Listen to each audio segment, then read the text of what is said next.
میں سیاست سے کچھ دیر کے لیے آؤٹ ہوا ہوں، انشاءاللہ واپس آئیں گے۔ تو کیا چانسز ہے اسی جگہ یا پھر کسی اور جگہ؟ میں کسی اور جگہ بالکل بھی نہیں جاؤں گا انشاءاللہ۔ السلام علیکم سر۔ وعلیکم السلام۔ سر المیرا فاؤنڈیشن میں آپ آئے ہوئے ہیں، اس بارے میں کیا کہیں گے اس انیشیٹو کے بارے میں؟ بہت ہی نیکی کا کام ہے، اس کو سپورٹ کرنا چاہیے، تو آپ سب لوگ جس قدر ممکن ہو سکے کریں۔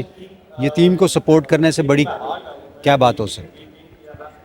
ابرار بھائی مجھے یہ بتائیں کہ آپ کو دیکھ کے نا مجھے عمران خان صاحب کی یاد آتی ہے، تو کیا آپ سیاست میں واپسی کریں گے؟ میں سیاست سے کچھ دیر کے لیے آؤٹ ہوا ہوں، انشاءاللہ واپس آئیں گے۔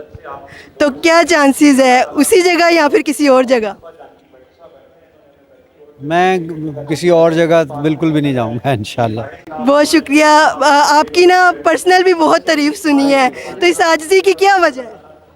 عاجزی تو مٹی کی چیز کو عاجز ہی ہونا چاہیے، مٹی میں جانا ہے انسان نے۔ لوگوں کو کیا کوئی پیغام دیکھنے والوں کو دیں گے کوئی لفظوں میں؟ بس کہ محبت جاری رکھیں اپنے ملک کے ساتھ، اور انشاءاللہ ایک دن ملک بڑا ترقی کرے گا انشاءاللہ۔ تھینک یو سو مچ۔ ناظرین، ہمارے ساتھ ابرار الحق صاحب موجود تھے۔ جیسا کہ آپ نے سنا، انہوں نے کہا کہ ملک سے محبت چھوڑنی نہیں ہے، ملک کو چھوڑنا نہیں ہے، ملک میں رہیے، ملک سے محبت کیجیے اور ملک کی خدمت کیجیے۔ پاکستان زندہ باد۔